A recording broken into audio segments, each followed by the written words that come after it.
बिस्मिल्लाहिर्रहमानिर्रहीम जी, अस्सलाम वालेकुम। मैं हूं आयशा सुहेल और आप देख रहे हैं सलीम बुखारी शो। इसराइल का पहली मर्तबा आलमी फोरम पर पाकिस्तान की अंदरूनी सियासत से मुतालिक बयान सामने आ गया। इसराइल को पाकिस्तान में इंसानी हकूक की मजमूई सूरत हाल पर गहरी तशवीश है जी, जहां जबरी गुमशुदगियां, तशद्दुद पुरअमन एहतजाज पर क्रैकडाउन, मजहबी अक़लियतों और दीगर पसमानदा ग्रुपों के खिलाफ तशद्दुद जारी है। दूसरी जानिब वफाकी वज़ीर शीर रहमान और मुआविन ख़ुसूसियत तार ने मुश्तरका प्रेस कॉन्फ्रेंस की है और यह कहा है कि इसराइल और PTI के चेयरमैन जो हैं वो इत्तेहादी हैं। इस पर भी करेंगे बात। इसके अलावा मईशत में बेहतरी की जानिब कुछ इकदाम उठ रहे हैं और उसके असरात भी नजर आना शुरू हो गए हैं। सऊदी अरब ने स्टेट बैंक में $2 अरब जो हैं वो जमा करा दिए हैं। वज़ीर आज़म ने सऊदी अरब का शुक्रिया अदा किया है। स्टॉक मार्केट में भी हम देख रहे हैं कि काफ़ी तेज़ी है। 100 इंडेक्स 14 महीने बाद 45,000 पॉइंट्स की हद जो है वो अबूर कर गया है। वज़ारत ख़जाना और IMF के दरमियान एक्सटर्नल फाइनेंसिंग का मामला भी तय पा गया है। यानी मईशत से ओवरऑल अगर हम देखें तो अच्छी अच्छी खबरें सामने आनी। सियासत पर भी होगी बात, जहां पर मौलाना काफ़ी नाला हैं और उनकी नाराज़गी को दूर करने के लिए नून लीगी कायद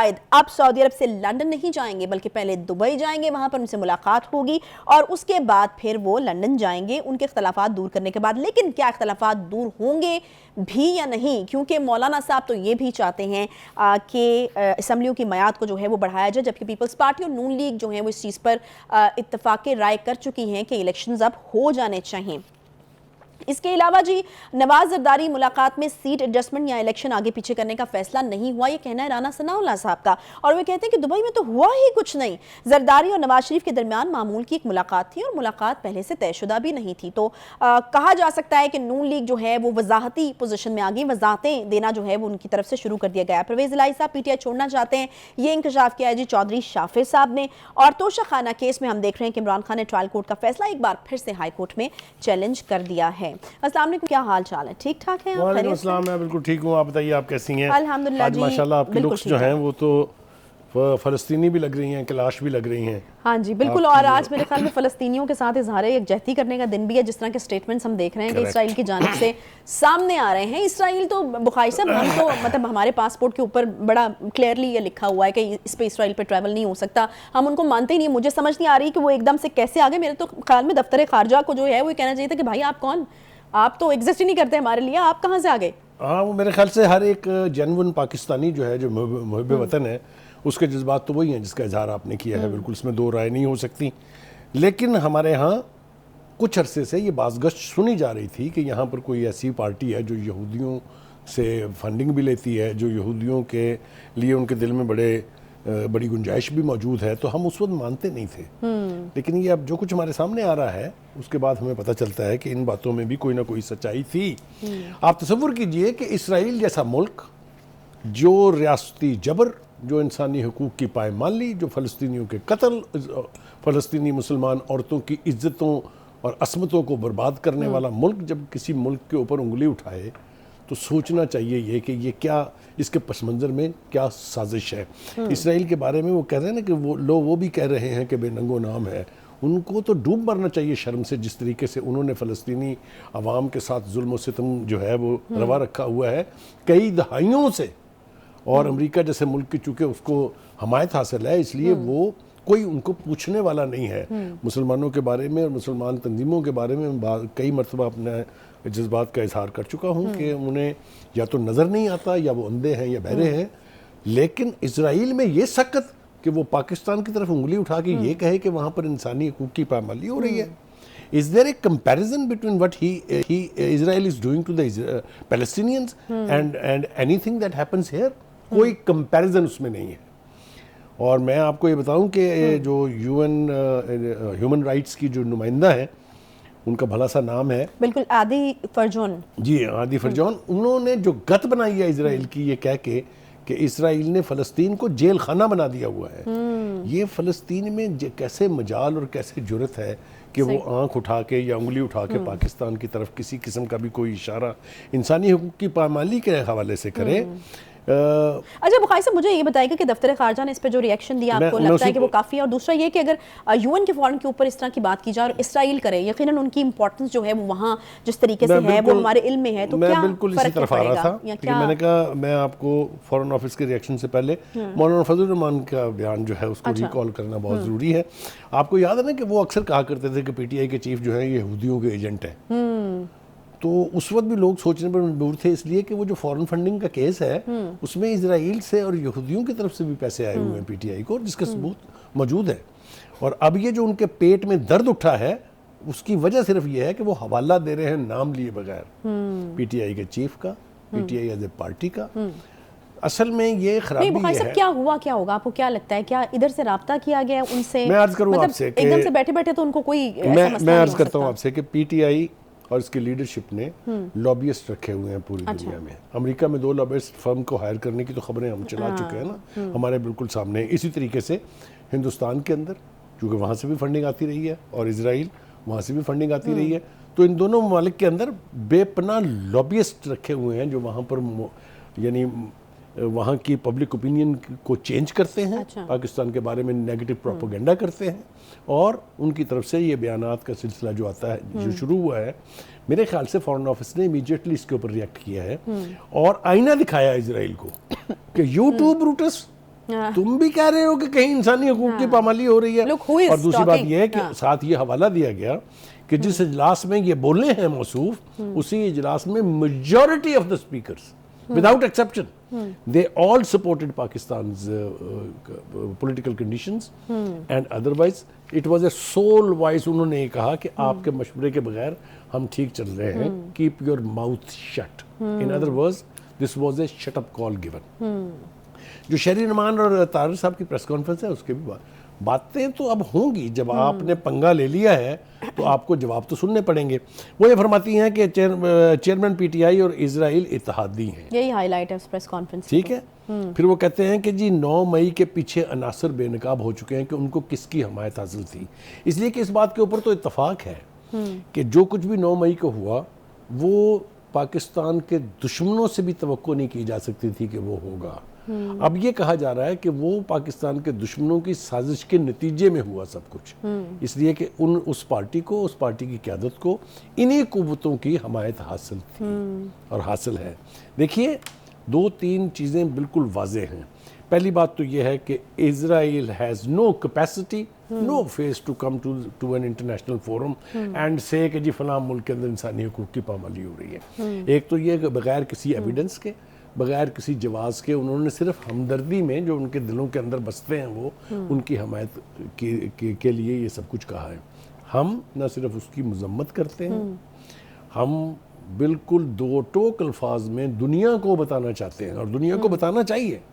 मेरे ख्याल से इस स्टेटमेंट के बाद पाकिस्तान के फॉरेन ऑफिस को डेलीगेशंस भेजने चाहिए दुनिया के मुख्तलिफ ममालिक में जो इंपॉर्टेंट कंट्रीज हैं, और वहाँ बताएं कि ये this look at this Israel, ये क्या कह रहे हैं। That is an intervention to Pakistan. और फिर ये क्या कर रहे हैं, क्योंकि अक़वाम मुत्तहिदा के खुसूसी जो इंसानी हकूक़ के खुसूसी नुमाइंदा है फ्रांसिस्का, उन्होंने यूएन ह्यूमन राइट्स काउंसिल में एक बयान दिया और उसमें उन्होंने कहा है कि इसराइल ने फ़लस्तीन को खुली जेल में तब्दील कर दिया है।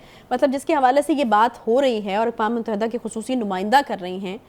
देखिए बहुत सारी बातें हैं जो मैं इस हवाले से कर सकता हूँ, मैं अवॉइड कर रहा हूँ। आपको याद होगा कि साबका हुकूमत के दौर में, पीटीआई की हुकूमत के दौर में एक डेलीगेशन के इजराइल विजिट करने की खबरें भी चली थी, याद है ना आपको सारा कुछ। तो ये सारी जो हैं उस चीज़ों के साथ जुड़ी हुई चीज़ें हैं। ये हवा में नहीं है कि अचानक इजराइल के एक नुमाइंदे ने यूनाइटेड नेशन के फोरम के ऊपर ये सब कुछ कह दिया है। तो मैं समझता हूँ कि इस वक्त पाकिस्तान की गवर्नमेंट को, पाकिस्तान के फॉरेन ऑफिस को, पाकिस्तान के मीडिया को इसका नोटिस लेना चाहिए और भरपूर जवाब देना चाहिए। We must show mirror to the Israelis कि ये आपकी असल औकात है, ये आप कर रहे हैं पिछले 4-5 नहीं बल्कि 6-7 दहाइयों से, और आपके अंदर कतन कोई कैपेसिटी नहीं है कि आप किसी दूसरे के ऊपर उंगली उठा सकें। मीडिया की रिस्पॉन्सिबिलिटी सबसे ज़्यादा है। We owe this responsibility to the people of Pakistan, people of Palestine, कि ये इजराइल बेनंगो नाम एक मुल्क है जिसने दुनिया में ह्यूमन राइट्स की वायलेशन की मिसालें कायम की हुई हैं। आप देखिए नेक्सस किस किस का है, इजराइल एंड इंडिया। कश्मीर के अंदर जो जुल्म हो रहा है, जो स्ट्रेटजीज अपनाई जा रही हैं, उसके बारे में ये एक्सपर्ट्स की ओपिनियन है कि this is all Israeli oriented यानी स्टेप्स जो वहाँ पर फ़लस्तीनियों कश्मीरियों के साथ जो है जुल्म ढाए जा रहे हैं। तो इसलिए ये मौका है कि हम मजम्मत करें इस बयान की, ये मौका है कि हम पाकिस्तान के मौक़िफ़ की खुल के यानी उसकी प्रोजेक्शन करें और दुनिया भर को बताएं कि ये इसराइल का स्याह चेहरा है, काला चेहरा है, और इनके पास कोई कैपेसिटी, कोई जवाज नहीं है कि किसी दूसरे की तरफ उंगली उठाए। चूंकि पाकिस्तान हमेशा फ़लस्तीन की कॉज का बहुत बड़ा अलंबरदार रहा है, we have always been the leaders, जिन कंट्रियों ने फ़लस्तीनियों के हकूक़ की बात की है, जिन्होंने इजराइली मजालम जो हैं उनको एक्सपोज किया है। ये हमारी आज की पॉलिसी नहीं है, गवर्नमेंट चाहे किसी की भी हो, लेकिन हमने फ़लस्तीनियों से कभी हाथ पीछे नहीं हटाया है, ना ही हम हटाएंगे जब तक कि फ़लस्तीन एक आज़ाद रियासत नहीं बन जाता।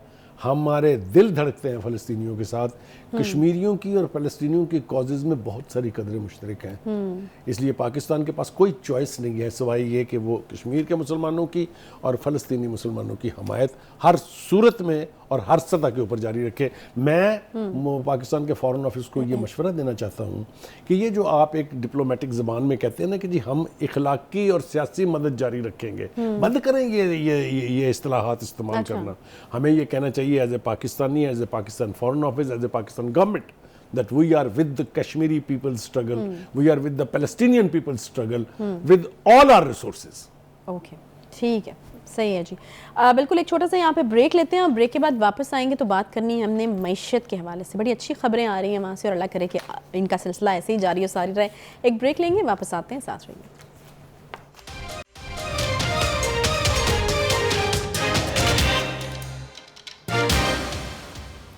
वेलकम बैक जी। ब्रेक के बाद एक बार फिर से खुशामदीद आपको कहते हैं। बात होगी मईशत की, जहां से काफ़ी अच्छी खबरें जो हैं वो आ रही हैं, और सबसे बड़ी खबर जो है वो ये है कि सऊदी अरब ने स्टेट बैंक में $2 अरब जमा करा दिए हैं। इसके अलावा स्टॉक मार्केट में भी तेज़ी है। एक्सटर्नल फाइनेंसिंग मुआहदा वजारत ख़जाना और IMF के दरमियान भी तय पा गया है। तो बुखारी साहब, अच्छी खबरें जो हैं वो हमारे पास भी होती हैं, ऐसा नहीं है, क्योंकि लोग अक्सर गिला करते हैं कि आप जो हैं वो ज़रा टेंशन वाली खबरें देते हैं। तो आज हम अच्छी खबर के साथ हैं। मुझे ये बताइएगा कि सऊदी अरब के साथ ये जो $2 अरब सऊदी अरब ने स्टेट बैंक में जमा कराए हैं, बड़े कड़े वक्त में सऊदी अरब ने साथ दिया है। अब क्या फैक्टर्स हैं? ऑब्वियसली सऊदी अरब हमारा दीरीना दोस्त तो है ही, शरीफ फैमिली के जो ताल्लुकात हैं उन्होंने भी इसमें रोल प्ले किया है। देखिए, गुजारिश ये है कि बहुत सारे फैक्टर हैं जिसकी वजह से ये सूरत हाल आज हम देख रहे हैं कि थोड़ा सा इकॉनमी के हवाले से रिलैक्स्ड हमारी हुकूमत भी है, और मेरे ख्याल से आवाम तक भी उसका ट्रिकल डाउन इफेक्ट यकीनी तौर पर जाएगा।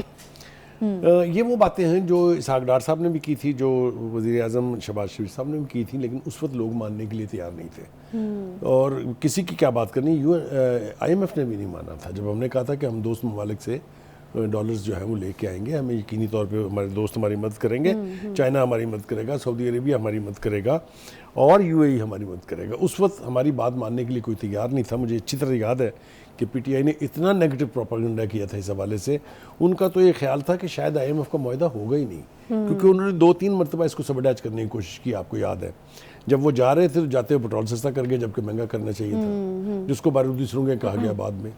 फिर उसके बाद जब हमने चीन की तरफ मुड़ के देखना चाहा तो यहाँ प्रोपेगेंडा किया गया कि जनाब बस चीन ने हाथ खड़े कर दिए, अब कुछ नहीं होने वाला। चाइना ने न सिर्फ ये कि $2 अरब जो बैंक में हमारे पास पड़े हैं उसको रोल ओवर कर दिया मजीद 2 साल के लिए। 1 करोड़ 70 लाख, 1 अरब 80 करोड़ डॉलर की इमदाद एक दफ़ा वहाँ से आई है, और लोन्स भी आए हैं। तो ये सारी बातें जो है ना, कुछ अर्सा पहले कोई मानने के लिए तैयार नहीं था। अब चूंकि वो ट्रांसलेट हो रही हैं इनटू रियलिटी, तो जिसको आपने कहा कि अच्छी खबरें हमारे पास हैं, यकीनी तौर पे IMF के साथ सिर्फ ये नहीं कि वो मुआहदा हो गया है, एक और मुआहदा भी है उनके साथ जिसको वो कहते हैं फाइनेंशियल, एक मिनट उसकी इस्तेलाह, फाइनेंसिंग गैप जो पूरा हो गया, फाइनेंसिंग गैप के हवाले से जो 8.2 बिलियन डॉलर का हमने प्रपोजल दी थी, उसको भी उन्होंने मान लिया है। लिहाजा IMF की तरफ से भी अच्छी खबरें आनी शुरू हो गई और जिसका कि ट्रिकल डाउन इफेक्ट फौरी तौर पर हमारी स्टॉक एक्सचेंज में नजर आया है। और IMF का भी ये बातें मानने की वजह यकीनन दोस्त ममालिक अगर साथ खड़े हैं तो वो भी प्रेशर है। ऑब्वियसली उसके बगैर तो हम एक कदम आगे नहीं चढ़ सकते थे। लिहाजा उसका इफेक्ट ये आया कि पहली दफ़ा 14 माह में जो स्टॉक एक्सचेंज है वो उसका जो 100 इंडेक्स है वो 45,000 क्रॉस कर गया है, जिसके बारे में कहा जा रहा था हम डिफॉल्ट कर रहे हैं, हम श्रीलंका बन रहे हैं, हम तो बस तबाह होने वाले हैं। याद है ना आपको वो सारी डॉलर भी नीचे आया। लिहाजा इसके साथ साथ डॉलर जो है उसके ऊपर भी उसका इम्पैक्ट किया है। जो 300 की हद क्रॉस कर चुका था, 311 रुपए तक तो बिक चुका है ना, वो अब 270 की उसमें आ गया। और हम तवक्को करते हैं कि और बहुत जल्दी जो है वो इसके अंदर मज़ीद कमी भी जो है वो होगी। देखिए, अब ये थोड़ा सा इसका जिक्र करना बहुत ज़रूरी है कि ये हुआ कैसे है। एक तो शटल सर्विस की, शटलिंग की, प्राइम मिनिस्टर शहबाज शरीफ साहब ने मुख्तलिफ दोस्त ममालिक के पास गए, वो चाइना भी गए, वो सऊदी अरब भी गए, वो यूएई भी गए। इसी तरह से जिसका कॉम्प्लीमेंट पे यानी और ट्रिब्यूट पेश किया है आर्मी चीफ को, जनरल आसिम मुनीर को, कि उन्होंने भी इस हवाले से बहुत पाकिस्तान की मदद की है। उन्होंने भी दोस्त ममालिक को इस पे कन्विंस किया है कि आपका जो सरमाया होगा वो ना सिर्फ सेफ होगा बल्कि हम उससे हर वो बेनिफिट उठाएंगे जो हमें उठाना चाहिए। और मेरे ख्याल में ये गारंटी इस टाइम पे बहुत और आपने देखा कि वज़ीर ख़जाना ने, वज़ीर आज़म ने अलग-अलग उनको कॉम्प्लीमेंट पेश किया है उनकी एफर्ट्स को। तो ये जो एक पेज मंत्रा हमें पिछले दौर में सुनाई जाती थी ना, लेकिन वो नज़र कहीं नहीं आती थी, सिर्फ दावे किए जाते थे। अच्छा, वो मेरे ख्याल से वो अभी सही ट्रांसलेट हो रही है। रिफ्लेक्ट हो रही है कि इस वक्त की हुकूमत, इस वक्त की एस्टेब्लिशमेंट जो है वो एक पेज पर है जिसके पॉजिटिव असरात यकीनी तौर पर सोसाइटी पर आएंगे। सही। तो एक तो हमने इसका इम्पैक्ट बता दिया आपको कि जो स्टॉक एक्सचेंज है और डॉलर जो है उसके ऊपर इसका इम्पैक्ट आया है। दूसरा ये कि एक्सटर्नल फाइनेंसिंग के जिस माहदे की हमने तज़किरा किया है, इसमें भी बेपनाह डॉलर फ्लो करेगा पाकिस्तान के अंदर और पाकिस्तान के बाहर भी। तो उससे भी यकीनी तौर पर बहुत पॉजिटिव असरात हमारी इकॉनमी के ऊपर सोने पे भी 4000 का फ़र्क कह रहे हैं कि वो नीचे आ गया, उसके दाम भी नीचे आए हैं, यकीनी तौर पर ऐसा होगा। दूसरा ये कि एक और जो अच्छी खबर है वो ये कि सऊदी अरब के साथ हमारा मुआहदा होने जा रहा है शायद अगले महीने के पहले हफ्ते में, वो है रिफाइनरी के क़याम के हवाले से। अच्छा, तो ये वही वाली रिफाइनरी है जो रशिया से आने वाले तेल को रिफाइन करेगी? हर तेल को वो रिफाइन करेगी। उसमें कैपेसिटी होगी क्योंकि वो जदीद तरीन होगी। हमारी जो एग्जिस्टिंग रिफाइनरी है वो तो चूंकि बहुत अरसा पहले लगाई गई थी, लेकिन ये जो रिफाइनरी होगी इसमें तमाम फैसिलिटीज़ जो है ऑयल को रिफाइन करने की वो मौजूद होगी। हर किस्म का तेल वहाँ रिफाइन हो सकेगा। और आप सोचें, जब पाकिस्तान की कैपेसिटी रिफाइनरी की बढ़ेगी तो इसका भी पॉजिटिव इम्पैक्ट इकॉनमी पर भी आएगा, आम आदमी को भी उसका बेनिफिट मिलेगा क्योंकि पेट्रोल सस्ता होगा, डीजल सस्ता होगा। नहीं तो बुखारी साहब, इस बार ये हो रहा है, मतलब हो जाएगा प्रैक्टिकली, क्योंकि पहले भी एक दो गवर्नमेंट्स इसके हवाले से बात कर चुकी हैं लेकिन वो उस तरह से मटेरियलाइज नहीं हो सकती। मेरे ख्याल से इतने वसूख के साथ जो इसका, बल्कि उन्होंने मौका भी बता दिया कि कब होगा ये, कि ये जो पाकिस्तान सऊदी मुआहदे पर दस्तखत जो है ये आलमी मिनरल कॉन्फ्रेंस होने वाली है। अच्छा, अगस्त के पहले हफ्ते में उस मौके पे ये मुआहदा हो जाएगा। अच्छा, ये तो अगर ये हो जाता है तो ये एक और बहुत बड़ा पॉजिटिव साइन है to improve the Pakistan's economy.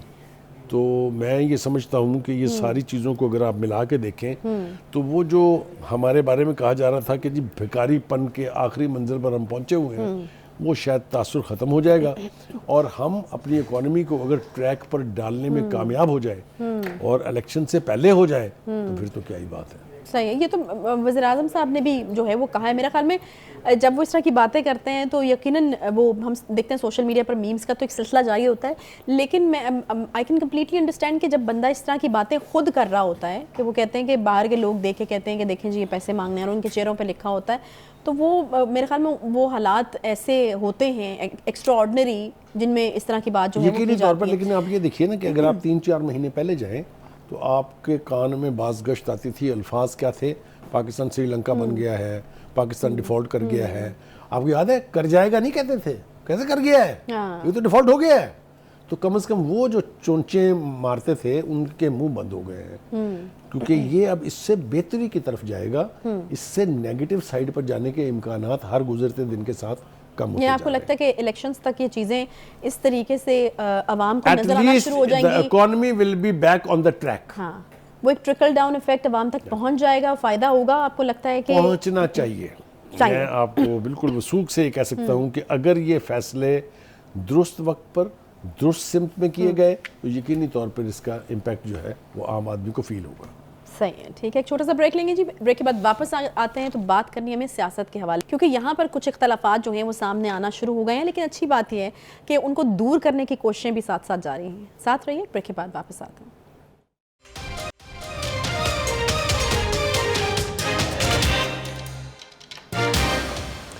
Welcome back जी। और कुछ बात करते हैं सियासत के हवाले से, जहां पर मौलाना फजल रहमान काफ़ी नाराज़ नज़र आते हैं और उनको मनाने की कोशिशें जो हैं वो भी की जा रही हैं। बुखारी साहब मुझे ये बताएगा कि मुलाकात तो हो गई थी, शहबाज शरीफ साहब ने मियां नवाज शरीफ साहब के कहने पर मुलाकात कर ली थी फजल रहमान साहब से, तो क्या नहीं शिकवा गिला दूर हो पाया या नहीं कर पाए जो अब ज़रूरत पेश आई कि मियां नवाज शरीफ साहब खुद मिलेंगे दुबई आकर मौलाना फजल रहमान साहब से? मेरे ख्याल से अगर हम इसकी थोड़ा सा बैकग्राउंड में जाएं और ये देखें कि उनकी नाराज़गी की वजूहात क्या है। एक तो ये उनको गिला है कि जी एक इतनी बड़ी मुलाकात हुई दुबई में, इतना बड़ा मेला सजा वहाँ, और एज ए पीडीएम चीफ मुझे पता ही नहीं, एक ये नाराज़गी थी। दूसरा उनका मौक़िफ़ ये है कि इंतखाबात में 1 साल की ताख़ीर करनी चाहिए। अच्छा। क्योंकि हालात ठीक नहीं है, क्योंकि अभी तक पीटीआई का मतलब है, पंजाबी ज़बान में कहते हैं मक्कू सही तरह से नहीं टपा गया है, लिहाजा इसको अभी 1 साल के लिए आप करें। उसके ऊपर पीपल्स पार्टी राज़ी नहीं है। सो दुबई में जो एक बात की अंडरस्टैंडिंग हुई है, फैसला या मुआहदा तो नहीं कह सकते इसको, वो ये है कि पीपल्स पार्टी और नून league being two main stakeholders in the elections, उन्होंने फैसला किया है कि इलेक्शन को तो अपने वक्त पे करा देना चाहिए। सही है। तो ये भी एक वजह नाराज़गी है उनकी। अच्छा। लेकिन अब चूँकि वज़ीर आज़म साहब भी मिल चुके हैं उनसे, उन्होंने नवाज शरीफ साहब को पैगाम भी दिया उन्हें, चूँकि आपको पता है शहबाज शरीफ साहब खुद भी वहाँ मौजूद थे दुबई में, और कोशिश की है वजाहत देने की, कोशिश की है उनको मुतमईन करने की। लेकिन मामला उनकी मुलाकात में तय नहीं हुआ, लिहाजा अब नवाज शरीफ साहब जो हैं वो सऊदी अरब से लंदन जाने के बजाय वापस दुबई आ रहे हैं, और उन्होंने मौलाना फजल रहमान को मदऊ किया है कि आप आइए, आपके साथ बैठ के बात करते हैं। अच्छा। देखिए, मौलाना फजल रहमान साहब एक अहम, या यूँ कह लें कि एक अहमियत इख्तियार कर गया उनका character as far as PDM is concern. इस वक्त पीडीएम की हुकूमत है, पीडीएम एक अलायंस है, इंतखाबी अलायंस ना सही लेकिन एक सियासी अलायंस है जिसकी क़यादत मौलाना फजल रहमान कर रहे हैं।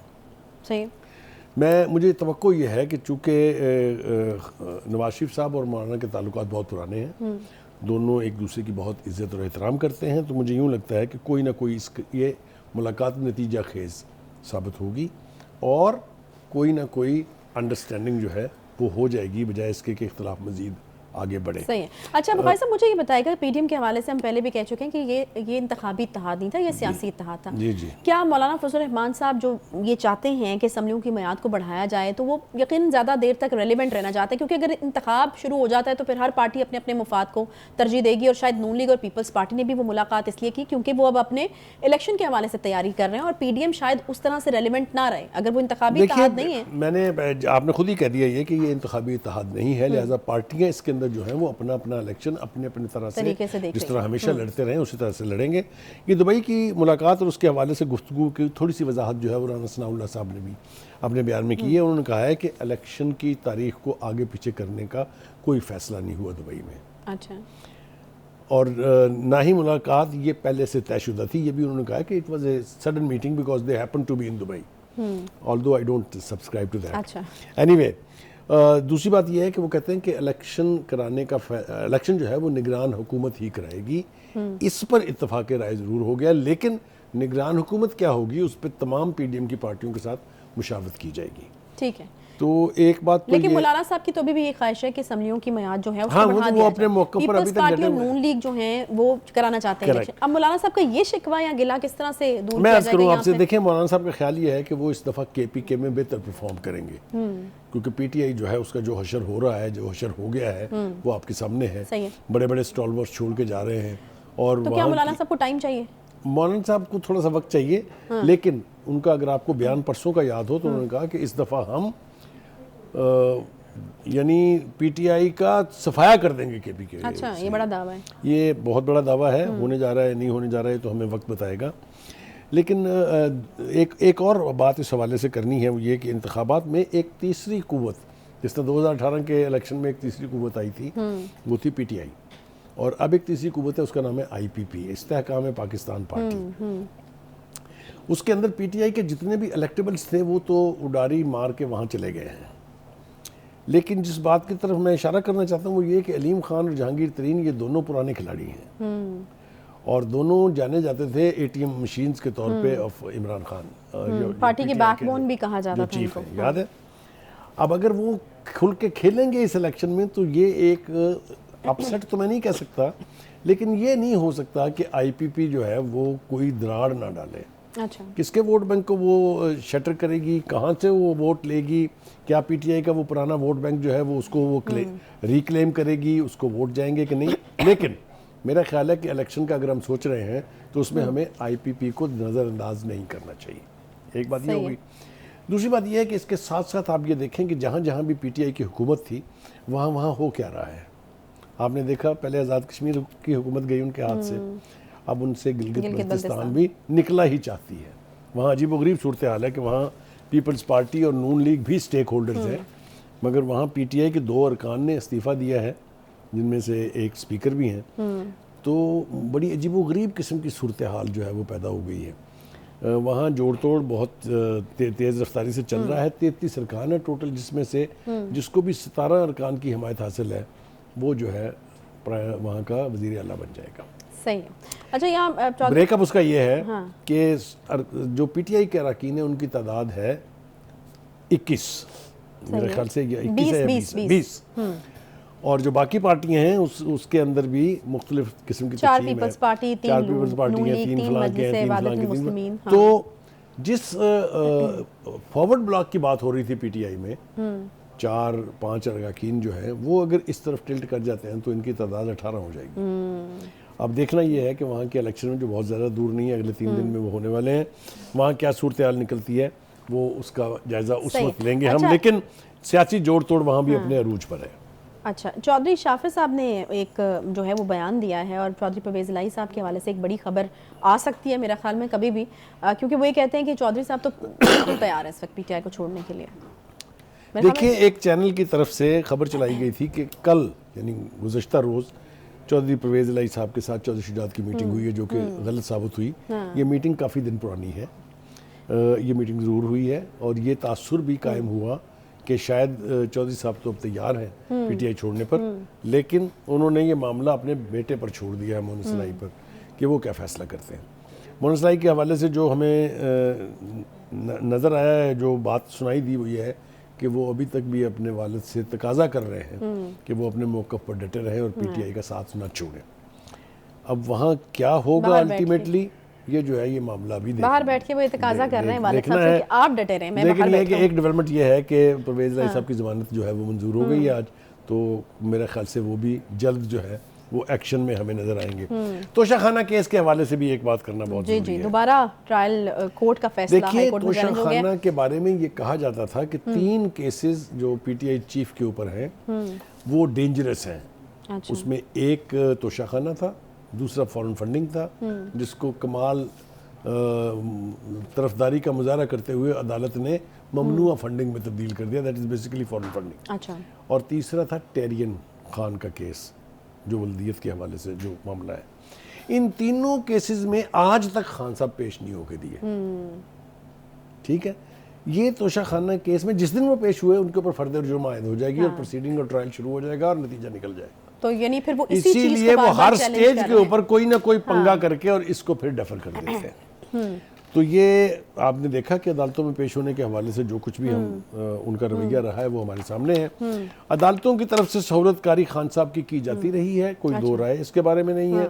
बहुत सारी मिसालें इसकी जो हैं वो हमारे सामने हैं।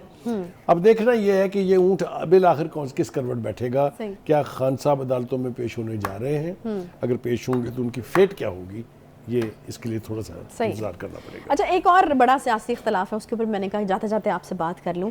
पीपल्स पार्टी, नून लीग मिल भी रहे हैं, साथ भी बैठ रहे हैं पीडीएम में, सारी वो एक जो है। लेकिन इस वक्त जो है वो काफ़ी इख्तलाफी नुक्ते उठ रहे हैं। उसमें एक सबसे बड़ा इख्तलाफी नुक्ता ये है कि पीपल्स पार्टी कहती है, वज़ीर आला सिंध मुराद अली शाह ने भी कहा है और पीपल्स पार्टी के काफ़ी लोग ये बात करते हैं कि बिलावल साहब नेक्स्ट प्राइम मिनिस्टर हैं।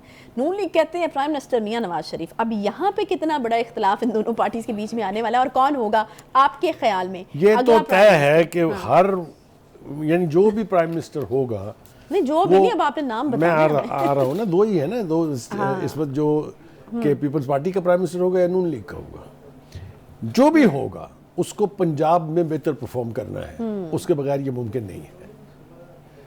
पीटीआई तो उसके चांसेस तो फिर नून लीग के ज़्यादा हैं। के इररिलेवेंट होने के बाद अब लड़ाई बीच में है पीपल्स पार्टी और नून लीग की। नून लीग की को पंजाब को नून लीग का गढ़ कहा जाता है, लेकिन पीपल्स पार्टी ये दावा कर रही है कि उन्होंने बहुत रीगेन किया है इन पिछले महीनों में, अच्छा, as far as their vote bank is concern. लेकिन दूसरी तरफ हमें आसिफ जरदारी साहब ये रिक्वेस्ट करते हुए दिखाई देते हैं, या कह लें ये मुतालबा करते हुए दिखाई देते हैं कि हमारे इन 5 पीपल्स पार्टी के बड़ों के खिलाफ आप अपना उम्मीदवार का खड़ा ना करें। सही। अगर इस सूरत हाल को आप मान लें तो फिर ये तासुर खत्म हो जाता है कि शायद पीपल्स पार्टी को बहुत बड़ा डेंट डालेगी पंजाब में।